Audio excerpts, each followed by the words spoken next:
बदलने जा रहा है सुल्तानगंज की पहचान और अब ये हो जाएगा अजगैबीनाथ धाम।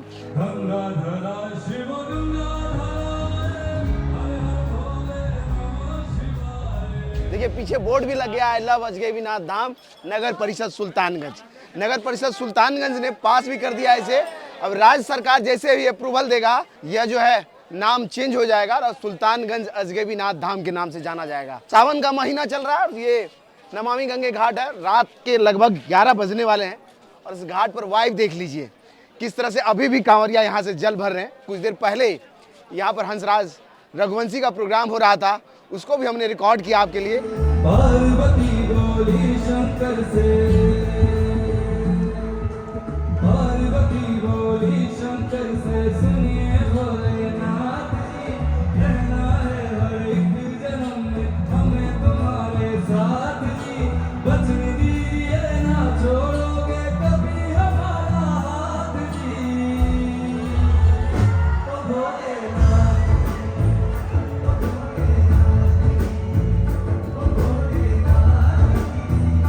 लेकिन जब सुल्तानगंज आए हैं तो रात का क्या वाइब से आपको दिखा देंगे। अगर गौतम कैमरा लेकर के इधर में आ जाए तो आपको दिखाएंगे अभी भी कांवरिया यहाँ जल भर रहे हैं और गंगा में अभी भी डुबकी लगाया जा रहा है रात के 11 बजे के आसपास।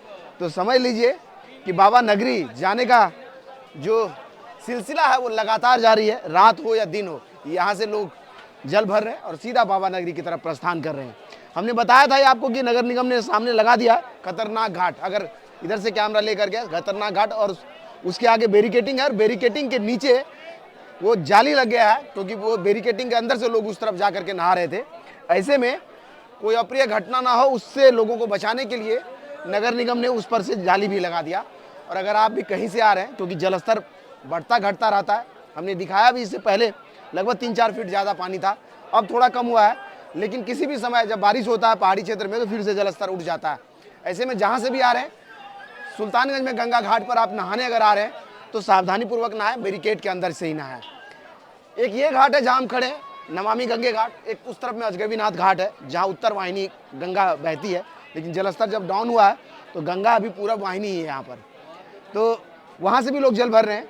दोनों घाट पर जो है लगातार सुबह से लेकर के शाम तक आपको ऐसे ही कांवरिया मिल जाएंगे जल भरते हुए। लेकिन अब जब रात के 11 बज रहे हैं, अगर कैमरा इधर लेकर के आएँ तो आपको इधर भी दिखाते हैं।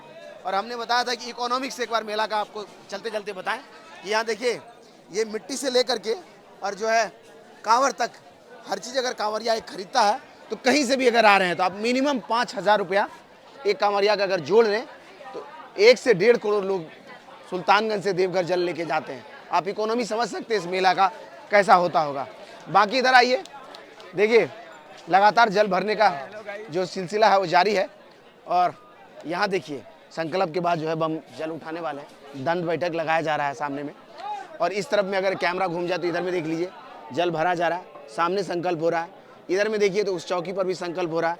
बम आप लोग तैयारी कर रहे हैं, जल भर लिए, जल भरने की तैयारी है इधर में। और इस बार थोड़ा सा अलग है, हर जगह CCTV कैमरे लगे हैं ऐसे, जिससे मॉनिटरिंग हो रहा है कहाँ कितना भीड़ है, किस तरह से लोग आ रहे हैं जा रहे हैं। कहीं से भी आप आ रहे हैं और कोई अगर उपद्रवी तत्व आ रहे हैं तो उसके लिए बड़ा ही वो है कि आपकी तस्वीरें कैमरे में रिकॉर्ड हो रहा है, इसलिए यहाँ किसी भी तरह के डरने की बात नहीं है। पूरा चाक चौबंद सुरक्षा के बीच पूरा भागलपुर प्रशासन का जो है पूरी टीम लगी है यहाँ व्यवस्था बनाए रखने में। इधर में देख लीजिए आप एक बार, अगर गौतम पैन कर देगा तो दिखेगा आपको पूरा। देखिए घाट पर रात के लगभग 11 बजे किस तरह से भीड़ है और लगातार जो है जहाँ से भी बम आ रहे हैं सुल्तानगंज पहुँचते हैं, जल भरते हैं और फिर यहाँ से बाबा नगरी की तरफ प्रस्थान करते हैं। दोपहर में थोड़ा सा जब धूप कड़ा हो जाता है वैसे में वाइब थोड़ा कम हो जाता है भीड़, लेकिन जैसे ही मौसम में थोड़ा सा जो है टेम्परेचर डाउन होता है फिर यहाँ घाट पर जो है इसी तरह से भीड़ हो जाता है। और जब रात के 11-12 बजे ऐसा भीड़ हो तो समझ लीजिए सुबह जो लोग रात में विश्राम कर रहे हैं किसी होटल में, सुबह कैसा रहता होगा। इससे पहले हमने दिखाया, कल भी रिकॉर्ड करेंगे आपके लिए तस्वीरें, कल की भी तस्वीरों को दिखाएंगे। लेकिन इस तरफ में अगर आ जाए तो इधर से भी एक बार देख लीजिए, सामने से यहाँ से जहाँ तक कैमरा देख पा रहा है वहाँ तक की तस्वीरें सिर्फ गेरुआ रंग में लोग नजर आ रहे हैं और कुछ भी नहीं। यहाँ कोई पहचान नहीं किसी का, कितने बड़े अधिकारी हो, कितने बड़े दौलतमंद आदमी हो, हर कोई बम है और सबका लिबास यही है। इसलिए इसको इको टूरिज्म से भी जोड़ करके आप देख सकते हैं 100 किलोमीटर की यात्रा, एक ड्रेस में लोग, एक ही कोड है बोल बम का नारा है, बाबा एक सहारा है। इससे पहले कि हम आगे बढ़े, आपको एरियल व्यू में दिखा देना चाहते हैं कि नमामि गंगे घाट को आप देख रहे हैं, जहां आसमान की ऊंचाई से क्या खूबसूरत लगता है। ये लगता है कि पूरा अंधियारे के बीच में ये घाट जगमगा रहा है और गंगा नदी के किनारे लाइट का जो रिफ्लेक्शन है वो अपने आप में मनमोहक। और उतनी ही तादाद में कांवरियों का यानी शिव भक्तों का लगातार आना देख लिए। रास्ते पर यहाँ से वहाँ लाइटिंग के बीच जो है शिव भक्त नजर आ रहे हैं और सब गंगा घाट की तरफ आगे बढ़ रहे हैं। वहीं ये नमामि गंगे घाट के आगे ये असगबीनाथ घाट की तस्वीरें देख रहे हैं। रात के लगभग 11 बजे की तस्वीरें हैं ये, और उसमें भी देख लीजिए किस तरह से कांवरिया चल करके आ रहे हैं और सीधा गंगा किनारे पहुंच करके सबकी एक ही मनोकामना है कि जल यहाँ से भरना है, बाबा नगरी तक जाना है। पूरा रास्ते भर आप जहाँ भी कांवरिया पथ पर देखेंगे, नीचे जो है बालू बिछा मखमली रास्ता है समझ लीजिए, उसके ऊपर से बम को जो चलते आप देखेंगे तो मज़ा आ जाएगा। कल रात की तस्वीरें हैं, कृष्णा बम को आप देख लीजिए। 72 साल की कृष्णा बम है जो पिछले 41 साल से लगातार हर सोमवारी बाबा नगरी डाक बम लेकर के जाती है। और हौसला देखिए इस 71 वर्षीय महिला का, आज भी ये शिव का जयघोष करते हुए बाबा नगरी की तरफ कूच कर रही है। सुबह 4 बजे हम इनकी तस्वीरों को रिकॉर्ड किया हमने, जब ये दुल्ली सार को क्रॉस कर रही थी कटोरिया के आसपास। हमें बिहार पुलिस के जवानों ने बताया कि लगभग 35 किलोमीटर पीछे से हम इन्हें सहारा देते हुए ला रहे हैं। और कृष्णा बम ने कहा कि ये आखिरी बार है हमारा और आज हम भोलेनाथ को जल चढ़ा लें, फिर भक्ति में अगर फिर से शक्ति आएगा तो दोबारा हम कोशिश करेंगे। लेकिन उसने क्या कहा सुनिए पहले। माता बम 40 साल से लगातार आप जो है बाबा के दरबार तक जा रही हैं, क्या ये आखिरी बार होगा या अब भी आगे जाएंगे? अब आखिरी बार है। ये आखिरी है। क्या बहुत दिक्कत हो रहा है चलने में अब, या बाबा का सहारा है, चल पा रही हैं आप? है सहारा बाबा का, चल पा रहे हैं।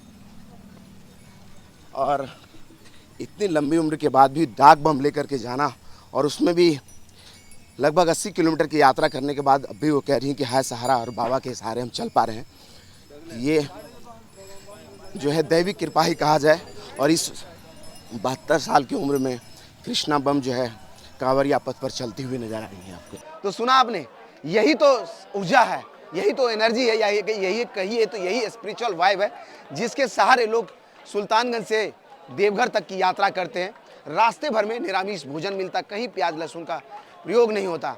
इसलिए इसे इको टूरिज्म या कहिए तो स्पिरिचुअल टूरिज्म भी आप कह सकते हैं। आप जहां से भी आना चाहते हैं, मेरा वीडियो देख रहे हैं तो कमेंट में हर हर महादेव लिखिए और हमें कमेंट करके बताइए आप कहां से हमें देख रहे हैं। धन्यवाद।